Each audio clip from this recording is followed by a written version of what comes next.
안녕하십니까? 문창선입니다.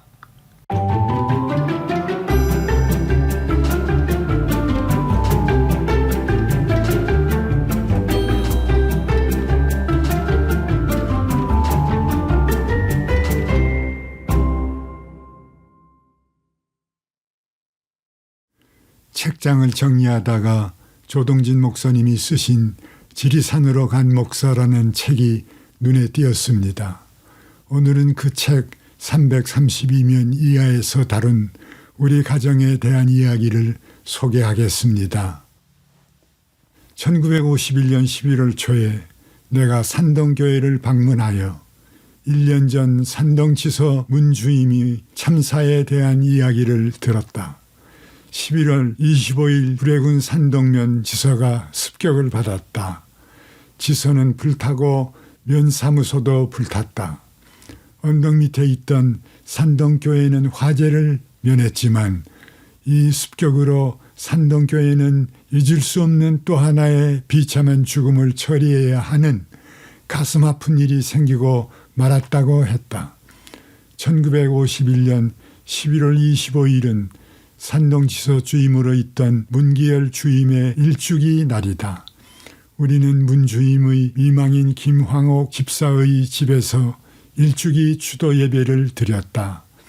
나는 문 주임이 남긴 자녀, 서울에서 경기 여중을 다니던 소영이라는 예쁜 딸과 국민학교 3학년이었던 아들 창선이와 어린 선영, 채영, 보영 5남매를 기르고 있는 김황옥 집사를 위로할 말을 찾기 어려웠다. 대부분의 지서 주임은 경사였는데 문 주임은 유독 경위로 지서 주임을 하고 있었다. 문 주임의 전사에 대한 이야기는 끔찍스러웠다. 11월 25일 새벽에 100여 명의 빨치산 부대가 습격을 해왔다. 불악의 집들이 불에 타면서 요란한 총소리에 놀란 불악민들은 산과 골짜기로 흩어졌다. 문 주임은 이들을 위험에서 구해내려고 했다.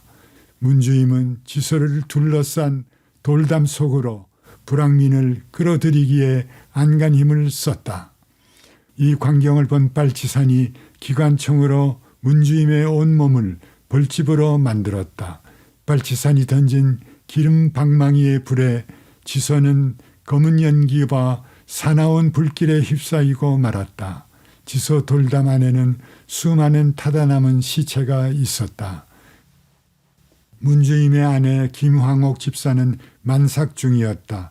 동리의 면장과 유지들은 졸지에 고아가 된 아이들을 나누어 맡아 기르기로 했다. 그런데 그날 오후에 김황옥 집사는 빨치산에게 석방되어 돌아왔다.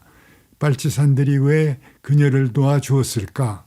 들리는 말은 이러했다. 문 주임은 불악민들을 끔찍이 사랑했다.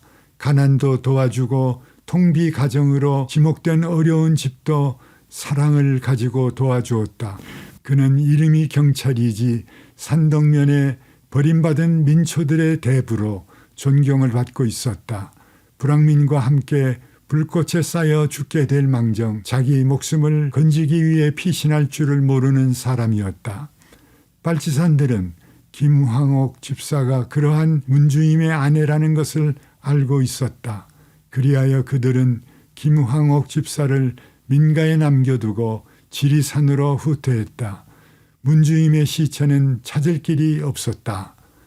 저는 여기서 저자와 동의하지 않습니다.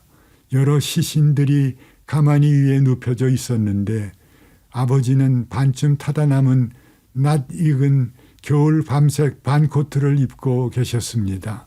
이것은 제가 만 8살이 되었을 때 목격한 것이었습니다. 다시 조동진 목사님이 책에서 쓴 글입니다. 황해도에서 내려온 문 주임이 지리산 밑에서 빨치산 총탄에 쓰러진 지 한 해 만에 나는 그의 유족들과 함께 눈물을 머금었다. 김황옥 집사는 만삭된 몸으로 위협을 받았다. 가슴에 총구를 대고 탄환을 장전하고 공중을 향해 발사하기를 몇 차례 했다고 한다. 그날 산모가 받은 충격이 애를 사산하게 하고만 것이다. 아들 창선이는 커서 목사가 되었다. 지금 그는 미국의 워싱턴주 타코마에서 1000명이 넘는 큰 교회의 목사이다. 맏딸 소영은 중앙대학을 졸업하고 서울대학의 학생처에서 일하다가 현재 한신대학교의 신약학 교수로 있는 김창락 박사와 결혼해서 서울에 거주한다. 김황옥 집사는 아이들을 이처럼 훌륭하게 길러놓고 1972년 하나님 나라의 남편 곁으로 갔다. 이상이 조 목사님의 글이었습니다. 우리 부모님은 서울 동작동 국립묘지에 합장되어 계십니다. 그곳에 갈 때마다 수많은 군경 전사자들이 오늘의 한국을 자랑스러워 하실 것으로 생각하곤 합니다. 저는 하나님께서 우리나라를 도와주시고 지켜주시는 것을 믿습니다.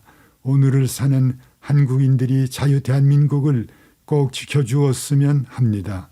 당신도 대한민국을 기도를 하면서 지켜야 합니다.